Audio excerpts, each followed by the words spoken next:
আসসালামু আলাইকুম। আমি অ্যাডভোকেট উম্মেহানি মুক্তা, চাঁদপুর জজকোর্ট।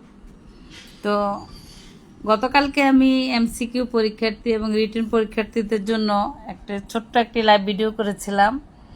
তারপরে অনেক আপারা আমাকে মেসেঞ্জারে রিকোয়েস্ট করেছেন যেন আমি লিখিত পরীক্ষার জন্য আমি কিভাবে অ্যাডভোকেট হয়েছি লিখিত পরীক্ষার প্রস্তুতির মাধ্যমে সেই সিস্টেমটা আপনাদেরকে বলার জন্য আপনারা অনুরোধ করেছেন আমাকে এবং বলেছেন যে ওই প্রক্রিয়াটা আপনাদেরকে দেখানোর জন্য। তো যারা কোচিংয়ের সাথে জড়িত, বিভিন্ন কোচিং প্রতিষ্ঠান, যাই হোক, আপনারা আমার এই ভিডিওটাকে অন্য কোনোভাবে নেবেন না বা মনে কষ্ট নিয়েন না, এটা অনুরোধ আপনাদের প্রতি। আমি আসলে আমার নিজের অভিজ্ঞতাটাই শেয়ার করার জন্যই মূলত লাইভে আসছি। কারণ আমরা অনেক অসহায় বলবো, যারা বৎসরের পর বৎসর পরীক্ষা দিতেছে অথচ কৃতকার্য হচ্ছে না, কিন্তু কোচিং করতেছে, নিজেরা পড়াশোনা করতেছে। আসলে সঠিক গাইডলাইন্সের কারণেই কিন্তু মূলত এই পরীক্ষাগুলোয় অকৃতকার্য হয় সবাই, যারা হয় আর কি, তাদের কথাই বলতেছি।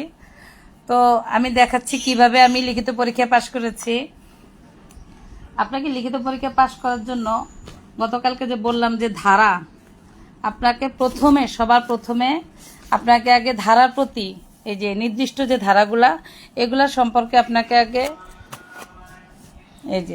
এই যে ধারাগুলা দেখতেছেন, প্রত্যেকটা গুরুত্বপূর্ণ ধারাগুলো আপনার আগে নোট করা থাকবে এবং প্রত্যেকটা ধারাতে কি কি বলা আছে, যে মূল কথাগুলা, এগুলো অবশ্যই আপনার জানা থাকতে হবে। যেমন আমি আপনাদের দেখাই এখানে, এই যে যেমন দেখাচ্ছে এখানে, এই যে দেওয়ানি কার্যবিধি সম্ভবত 14 আদেশে বিচার্য বিষয়।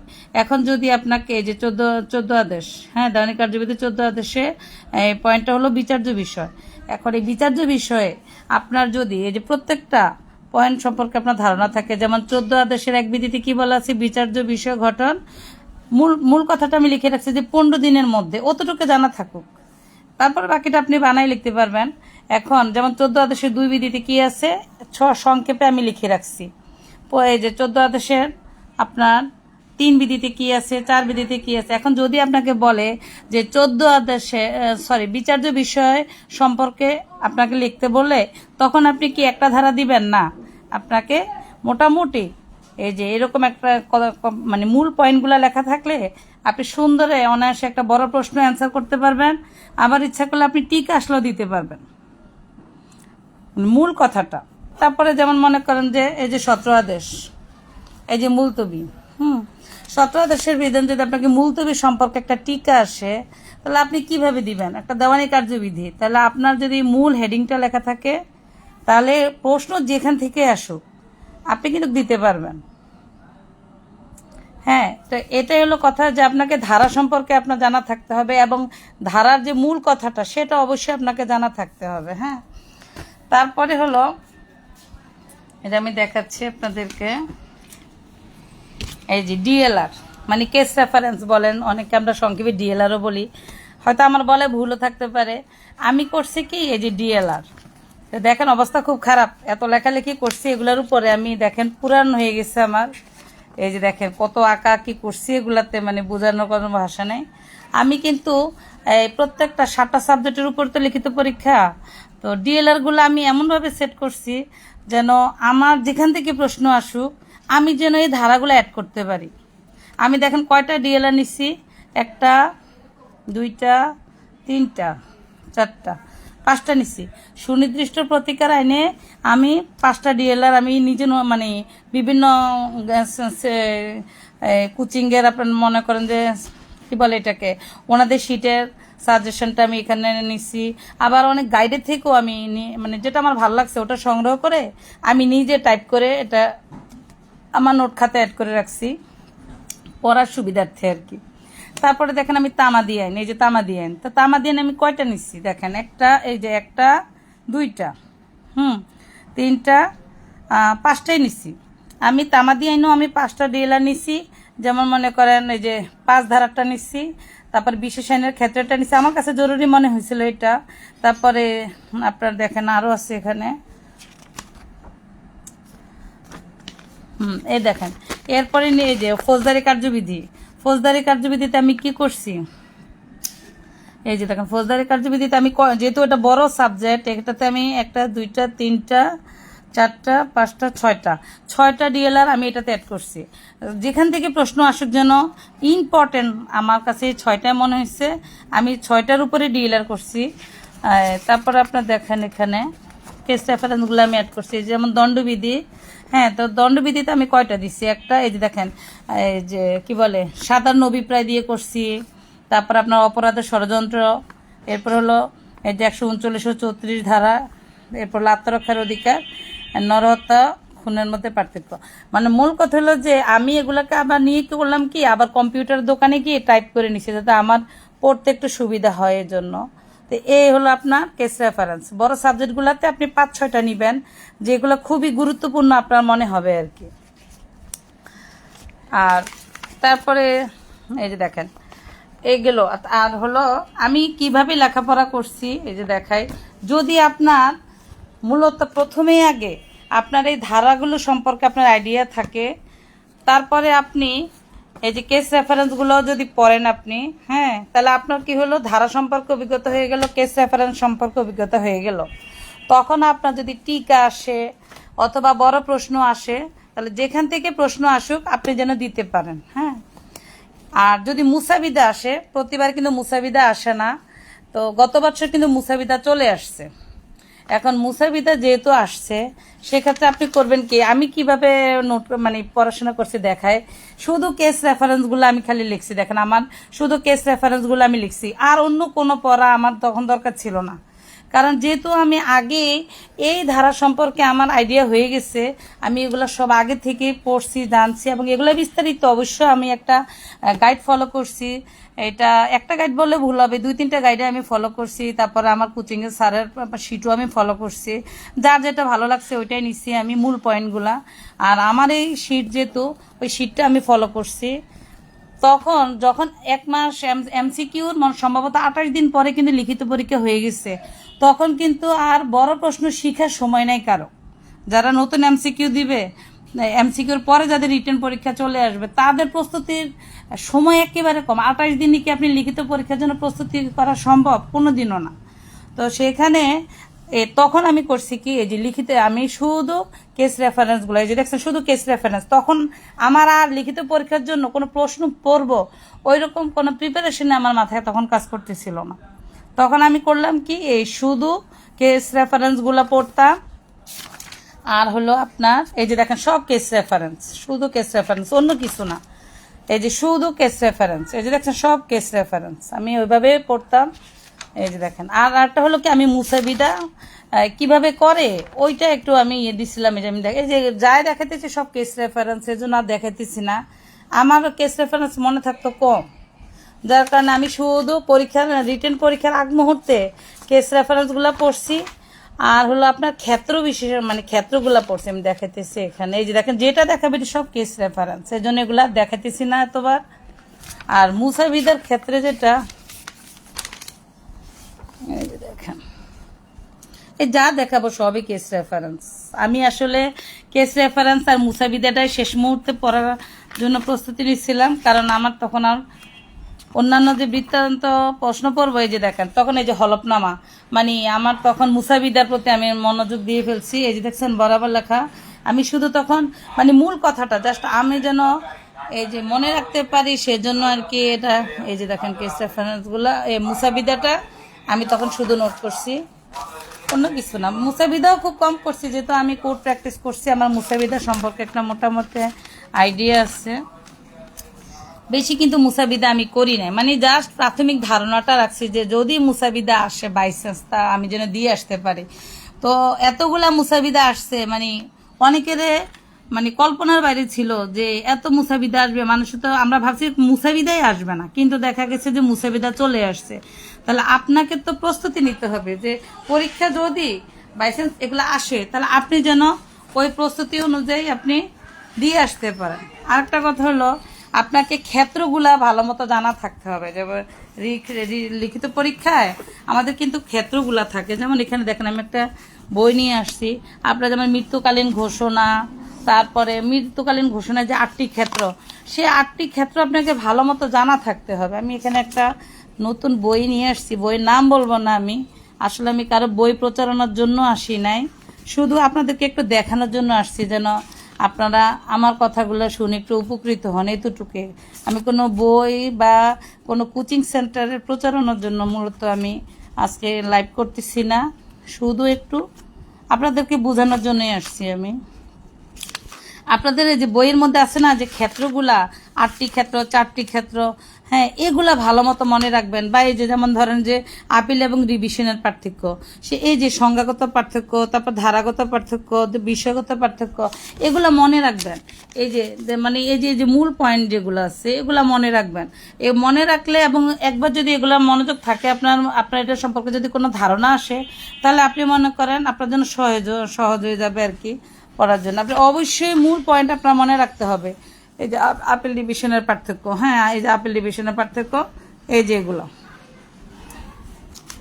তারপরে দেখেন আমি দণ্ডবিধিতে যাইতেছি। দেখেন কেস রেফারেন্স নিয়ে এত না, তবে কেস রেফারেন্সে বাদ দেওয়ার সুযোগ নাই। আমি কিন্তু কেস রেফারেন্সও দিছি পরীক্ষায়, এবং আপনার মুসাবিদাও আমি দিয়ে আসছি।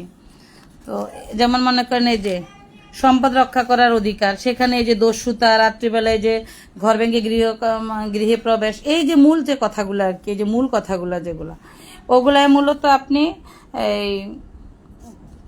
আপনি দেওয়ার চেষ্টা করবেন। তাহলে আপনি হয়তো যদি মূল পয়েন্টটা আপনার একটা প্রশ্নে যদি এই মূল পয়েন্টগুলো মনে থাকে, তাহলে আপনি 2টা লাইন বানায়ও লিখতে পারবেন। বানায় বলতে তো আপনি আইনের বই তো আর বানায় লেখার সুযোগ নাই, মানে মূল কথাটা দিয়ে আসতে পারলেও আপনি নাম্বার পাবেন। আর অত বেশি লেখার তো সুযোগ দেয় না ওরা।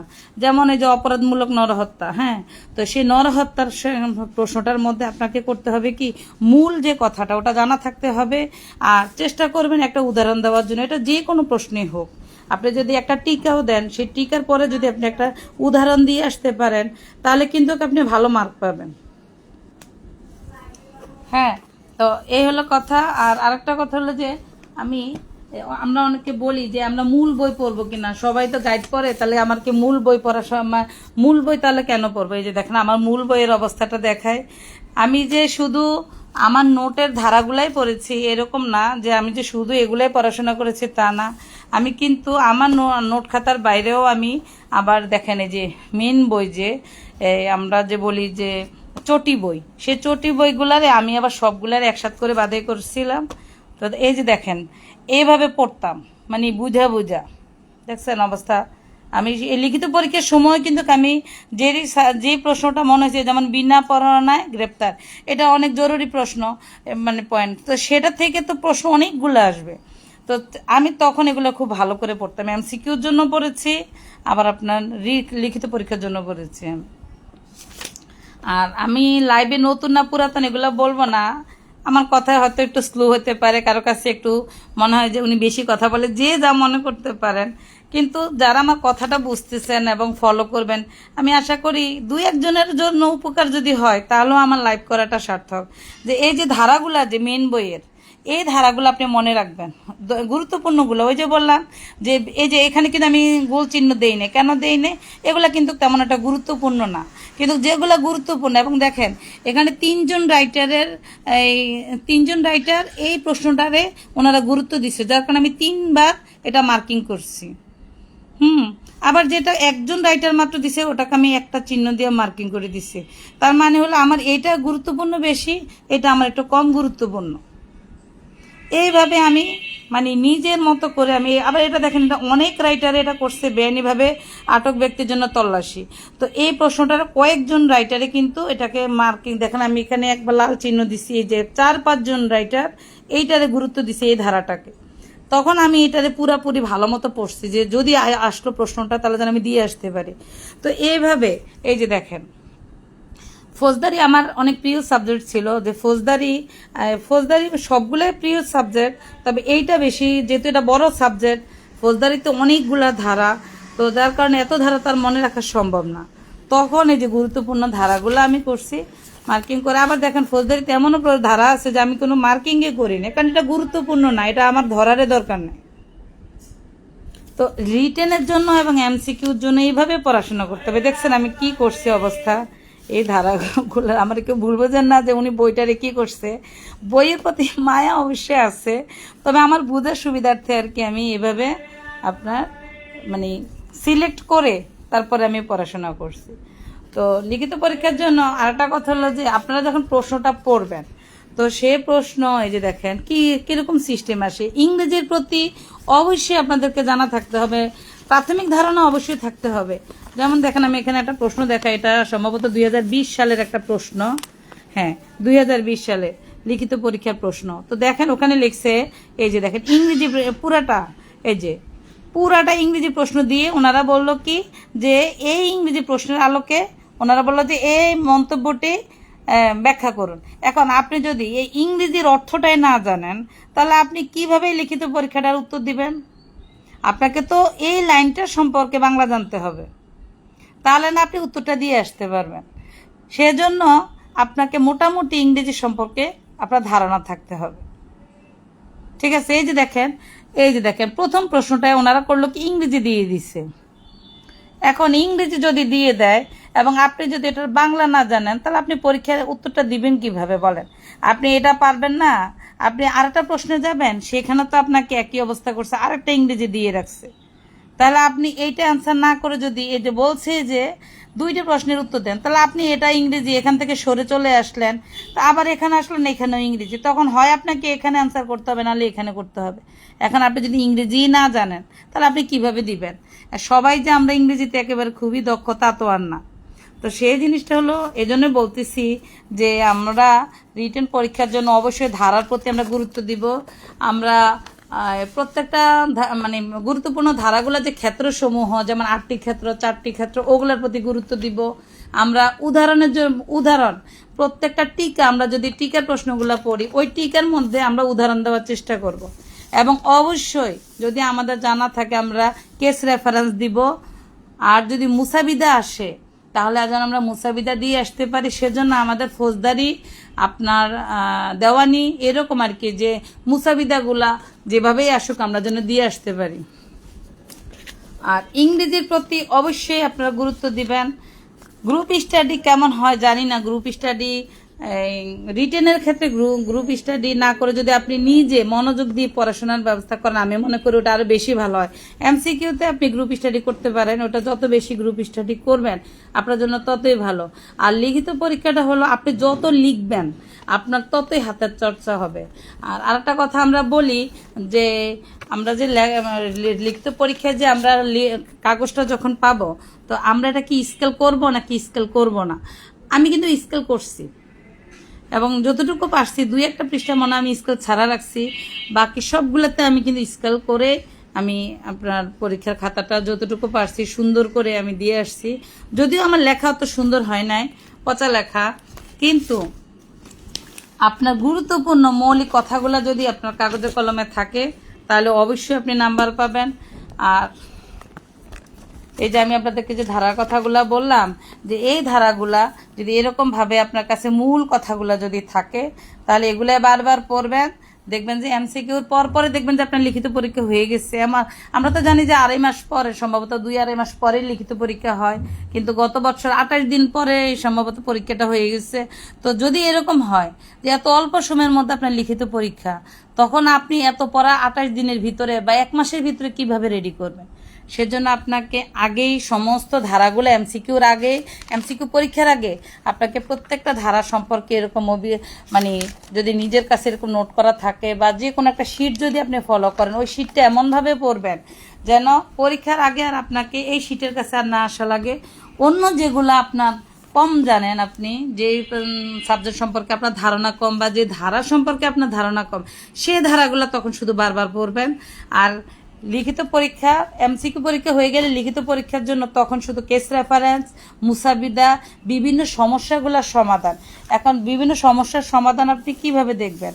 আপনার যে মূল বইগুলো আছে, যেগুলো মূল বই, দেখেন আমার মূল বইয়ের অবস্থা, আমি কিন্তু গাইডও ফলো করছি, তারপর স্যারদের শিটও ফলো করছি কোচিংয়ের, আবার আমি মূল বইও ফলো করছি। মূল বই কি ফলো করছি? এত লেখা না, আমি এত লেখা ফলো করি না, আমি শুধু এই মূল কথাটা ফলো করছি। আর হলো যে এই যে দেখেন দণ্ডবিধিতে কিছু উদাহরণ আছে, এই দণ্ডবিধির এই যে কিছু উদাহরণ, এই মানে এগুলো তো ধারা, ধারার মধ্যে আবার কিন্তু উদাহরণ থাকে, যে উদাহরণগুলো আপনি ফলো করবেন। উদাহরণগুলা এই যে দেখেন, এই যে উদাহরণসমূহ, মূল ধারাগুলার পরে আপনার কিন্তু উদাহরণগুলা থাকে।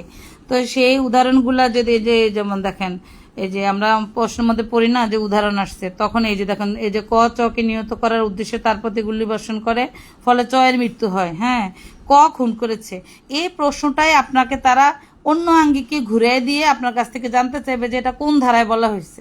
এখন আপনি যদি ওই ধারাটা সম্পর্কে জানেন, তাহলে আপনি অবশ্যই 2 মিনিটে আপনি উত্তর দিয়ে চলে আসতে পারবেন। এরকম সব প্রশ্ন যে এরকম এক লাইনে বুঝেছে তা তো না, দেখেন আবার বড় বড় উদাহরণ আছে। তো সেখানে আপনাকে এই মূল বইয়ের পিছনে যে ধারাগুলা থাকে, উদাহরণ, এই যে উদাহরণগুলো থাকে, গুরুত্বপূর্ণ যে ধারাগুলা, ওই ধারাগুলার উদাহরণ ফলো করবেন। যেমন আমি এখানে এই যে 299 ধারা, 300, 302 আপনার এই যে দণ্ডবিধির, এগুলার ধারাগুলা খুবই গুরুত্বপূর্ণ। এগুলা ভালো মতো খেয়াল করবেন। এই হলো লিখিত পরীক্ষায় আসলে কোত্থেকে প্রশ্ন আসবে কি কোনো আইডিয়া নাই। আপনি যে বানাই লিখবেন, আপনার প্রশ্ন কমন পড়লে না আপনি বানাই লিখতে পারবেন। আপনি যদি ওই ধারা সম্পর্কে আপনার আইডিয়াই না থাকে, তাহলে আপনি কিভাবে বানাই লিখবেন? সেজন্য হলো আমার সাজেশন হলো আপনাকে অবশ্যই আগে ধারা সম্পর্কে আপনার মৌলিক জ্ঞানটা থাকা লাগবে, যে এই ধারাগুলা, যে ধারাগুলা ধরেন আপনি নোট করছেন, সেই ধারাগুলার সম্পর্কে যদি আপনার আইডিয়া থাকে এবং সেই অনুযায়ী যদি আপনি পড়াশোনা করেন, এবং আপনি যে ওই যে বললাম ক্ষেত্রগুলা, যে কয়টি ক্ষেত্র, ওই ক্ষেত্রগুলো অবশ্যই আপনি মনে রাখবেন। ওই প্রশ্ন যদি আপনার কমন নাও পড়ে, তারপরেও যদি মৌলিক জ্ঞানটা আপনার থাকে, যে আপনার বেসিক নলেজটার মধ্যে এতটুকু জানাশোনা আছে যে না ওই ধারাটা আমি মনে একটু পড়ছিলাম, তাহলেও আপনি 2টা লাইন লিখে দিয়ে আসতে পারবেন। একটু হলো আপনাকে জানা থাকতে হবে, এবং যে ধারাগুলো আপনি নোট করবেন সেই ধারাগুলো সম্পর্কে আপনার জ্ঞান থাকতে হবে, আপনার পড়াশোনা করতে হবে। আর বিভিন্ন গাইডও ফলো করতে পারেন। আমি আসলে লিখিত পরীক্ষার জন্য আমি কিন্তু গাইডও ফলো করছি, শিটও ফলো করছি। তো একেবারে ফিক্সড করে যে কোনো একটা সাজেশন বা কোনো একটা গাইড আমি পুরো ফলো করছি এমন না কথাটা। আমার আসলে যে রাইটারের যে ক্ষেত্রটা আমার কাছে বেশি সহজ মনে হয়েছে, যেমন 4টি 8টি ক্ষেত্র এরকম, ওইটাই আমার কাছে ভালো লাগছে, আমি ওখান থেকে পড়ছি। কারণ সবার যে সবগুলাই সুন্দর হয়েছে এমন তো না, বা সবাই যে সহজ করে লিখছে তাও না। তো সেজন্য আপনি নিজের মনের মতো করে পড়বেন, সাজেশন নিবেন, বিভিন্ন জনের কাছ থেকে সাজেশন নিবেন যে কে কিভাবে পড়াশোনা করছে, কিন্তু নিজেরটাকে আগে গুরুত্ব দিবেন। আর অবশ্যই আপনি কেস রেফারেন্স রাখবেন ব্রেনে। যারা রিটেন পরীক্ষা দিবেন, আপনার কেস রেফারেন্স আপনাকে আমি মনে করি পাশ করার জন্য অনেক অবদান দিছে। আমার নিজের ক্ষেত্রে বলি, কেস রেফারেন্স অবশ্যই আপনি উপকার পাবেন। কেস রেফারেন্স যদি আপনি এটা আপনার কমন পড়ে, আর ভাগ্য যদি নসিবে ভালো থাকে, আল্লাহর যদি রহমত হয়, অবশ্যই লিখিত পরীক্ষায় পাশ করবেন। তবে আপনার মুসাবিদা, কেস রেফারেন্স, এই 2টার প্রতি আপনারা অনেক গুরুত্ব দেন। গত বছর আসছে, এবছর আসবে না, নাও আসতে পারে, এগুলোর দিকে তাকাবেন না। আপনাকে ধারা, ক্ষেত্রসমূহ, তারপর ইংরেজি সম্পর্কে মোটামুটি জ্ঞান, এরপর কেস রেফারেন্স, আপনার মুসাবিদা, হ্যাঁ, উদাহরণ, এই 6টা জিনিস যদি আপনি এই মোটামুটি আপনার জ্ঞান থাকে, তাহলে আমি মনে করি যে না, আল্লাহর রহমতে আপনি লিখিত পরীক্ষায় পাশ করে আসা সম্ভব। আর যে সমস্যাগুলো ওখানে দেয়, তাৎক্ষণিকভাবে এই সমস্যার সমাধান করে আসাটা যে কত কঠিন, এইটা যারা পরীক্ষার হলে গেছেন শুধু তারাই বুঝতে পারবেন। তাই এটাতে ভয় পাওয়ার কিছু নাই। আপনারা যদি বাসায় যত বেশি লিখবেন, ততই আপনার হাত চালু থাকবে। আপনি ভালো বলতে পারেন, ভালো আইন সম্পর্কে আপনার অভিজ্ঞতা আছে, কিন্তু আপনি যদি না লেখেন, বাসায় লেখার প্র্যাকটিস না করেন, যত কোচিংয়ে আপনি করেন, যত রাইটারের বই আপনি পড়েন, কোনো লাভ নেই। আগে নিজেকেই পরিশ্রম করতে হবে। হ্যাঁ, আর আমি কিন্তু চাঁদপুরের মানুষ, আমি আমার ভিজিটিং কার্ডটা ওইভাবে দেখাবো না, আমি শুধু আমার নামটাই দেখাই। আমি হলাম উম্মে হানি মুক্তা, চাঁদপুর জজকোর্ট। এতটুকুই থাকুক, এই হলো কথা। আর সবার প্রতি শুভকামনা রইল, নার্ভাস হওয়ার কিছুই নাই। আর যারা লিখিত পরীক্ষা দিবেন বা এমসিকিউ পরীক্ষা দিবেন, আপনাদের যদি কোনো পরামর্শ প্রয়োজন হয়, যদি মনে করেন যে আমার কাছ থেকে একটা পরামর্শ জানলে বা শুনলে আপনাদের উপকার হবে, অবশ্যই আমাকে নক দিবেন। আমি যতটুকু পারি আপনাদেরকে আমি একটা পরামর্শ হোক, সুবুদ্ধি হোক, বা সুন্দর সাজেশন কিভাবে আপনি তৈরি করবেন, সেটাতে আমি আপনাদেরকে হেল্প করব। তো ভালো থাকেন সবাই। আসসালামু আলাইকুম।